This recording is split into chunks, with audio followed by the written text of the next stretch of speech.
नमस्कार बच्चों, ठक्कर बप्पा कॉलोनी मनपा हिंदी शाला में आप सभी का स्वागत है। मैं हूं शशि बाला जायसवाल।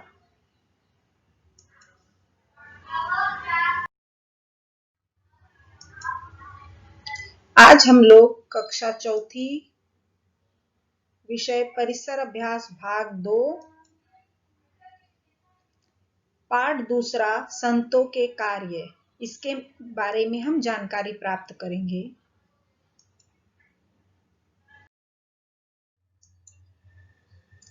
बच्चों, आज हम पाठ दूसरा संतों के कार्य यह पाठ पढ़ेंगे और समझेंगे।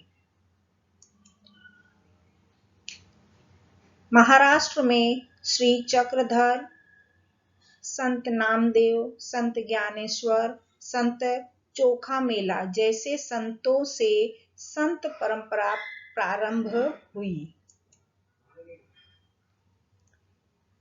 इस संत परंपरा को समाज के विभिन्न वर्गों से आए हुए संतों ने आगे बढ़ाया।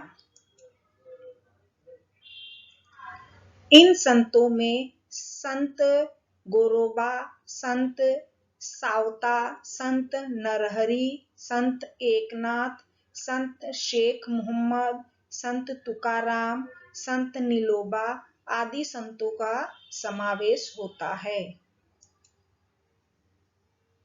इसी तरह संत जनाबाई, संत सोयराबाई, संत निर्मलाबाई, संत मुक्ताबाई, संत कान्होपात्रा और संत बहिणीबाई शिवूरकर का भी समावेश है। तो बच्चों, हम लोग कुछ संतों के बारे में जानेंगे।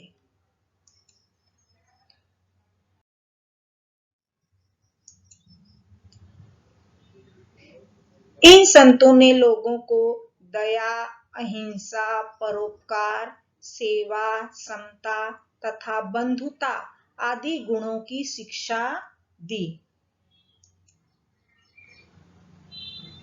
कोई छोटा नहीं, कोई बड़ा नहीं, सभी समान है।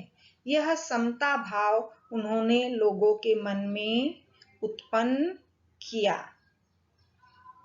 इसी भांति महाराष्ट्र में समर्थ रामदास ने भी अपना कार्य किया।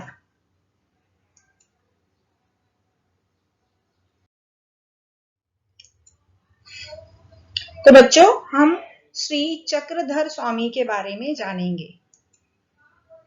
ये श्री चक्रधर स्वामी का चित्र है।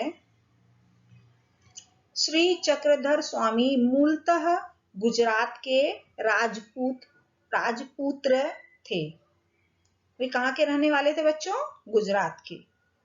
वे संन्यास धारण कर महाराष्ट्र में आए। यहाँ भ्रमण करते हुए उन्होंने समता का उपदेश दिया। उन्हें स्त्री पुरुष जाति पाति जैसा भेदभाव मान्य नहीं था। इसी कारण अनेक स्त्री पुरुष उनके अनुयायी बने। उनके द्वारा स्थापित पंथ को महानुभाव पंथ कहते हैं। लीला चरित्र नामक ग्रंथ श्री चक्रधर स्वामी के संस्मरणों का संग्रह है।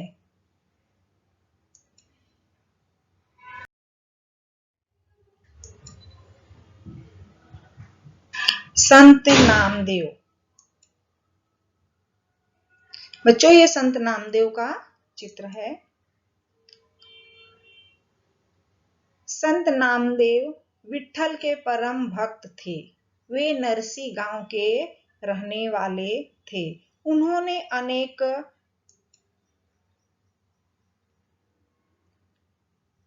अनेक अभंग रचे, कीर्तन किए और जनता में जागृति उत्पन्न की। भागवत धर्म के प्रचार के लिए वे महाराष्ट्र में जगह जगह घूमे।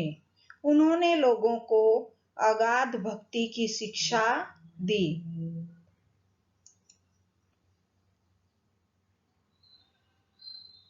लोगों के मन में धर्म रक्षा और भक्ति भाव के प्रति दृढ़ आस्था का निर्माण किया। आगे चलकर संत नामदेव ने भारत भ्रमण किया और मानव धर्म का संदेश पहुंचाया। वे पंजाब गए, वहां उन्होंने लोगों को समानता का संदेश दिया। उन्होंने हिंदी भाषा में पद लिखे। उनके कुछ पद आज भी सिखों के धर्म ग्रंथ गुरु ग्रंथ साहिब में संकलित है। महाराष्ट्र के घर घर में उनके अभंग बड़े भक्ति भाव से गाए जाते हैं।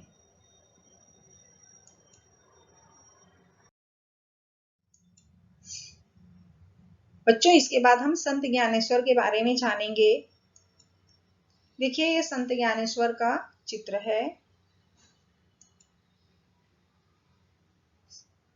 ज्ञानेश्वर आपे गांव के रहने वाले थे।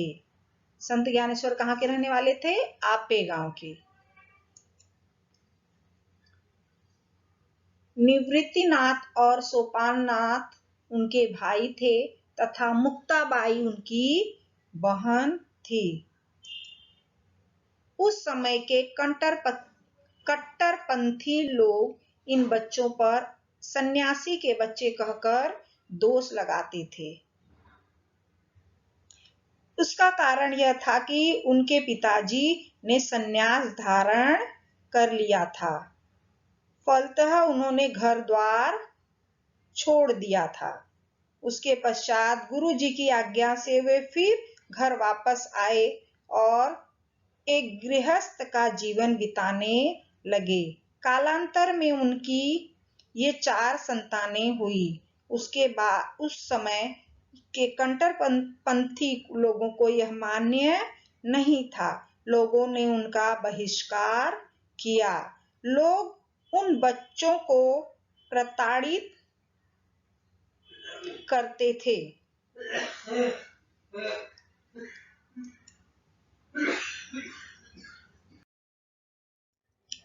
एक बार संत ज्ञानेश्वर झोली लेकर गांव में गए, परंतु किसी ने उन्हें भिक्षा नहीं दी। सभी जगह उन्हें जली कटी बातें सुननी पड़ी। इससे उनके बाल मन को बहुत दुख हुआ। वे अपनी झोपड़ी में आए और झोपड़ी का दरवाजा बंद करके अत्यंत दुखी होकर बैठ गए। उसी समय वहां मुक्ता आ गई। घास फूस के बने दरवाजे को खटखटाकर वह संत ज्ञानेश्वर से कहने लगी, ज्ञानेश्वर भैया, दरवाजा खोलो। आप ही निराश और दुखी होंगे तो कैसे चलेगा? संसार का कल्याण कौन करेगा? बहन की बातें सुनकर वे उत्साहित हुए। अपना दुख भूलकर वे सामाजिक कार्य में जुट गए। उस समय जगह जगह गरीबों और पिछड़ी जातियों को धर्म के नाम पर सताया जाता था।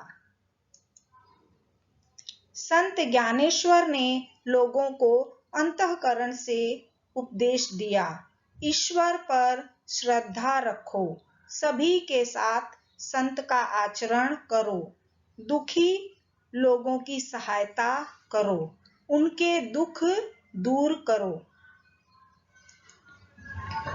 विगत 700 वर्षों से उनके उपदेश महाराष्ट्र के कोने कोने में लगातार गूंज रहे हैं।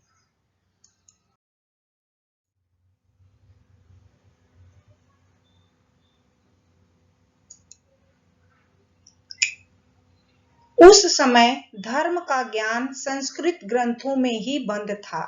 सर्व सामान्य लोगों की बोलचाल और कामकाज की भाषा मराठी ही थी। संत ज्ञानेश्वर ने मराठी भाषा में ज्ञानेश्वरी नामक महान ग्रंथ लिखा। धर्म के ज्ञान भंडार को उन्होंने सबके लिए खोल दिया। लोगों को बंधुता की शिक्षा दी।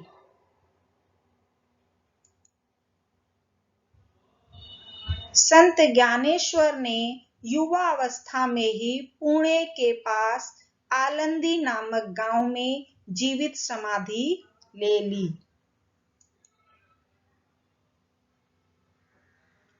आज भी लाखों लोग प्रतिवर्ष आषाढ़ी और कार्तिकी एकादशी के दिन बड़े भक्ति भाव से आलंदी और पंढरपुर जाते हैं। तो बच्चों, आज का लेसन यहीं पर समाप्त होता है।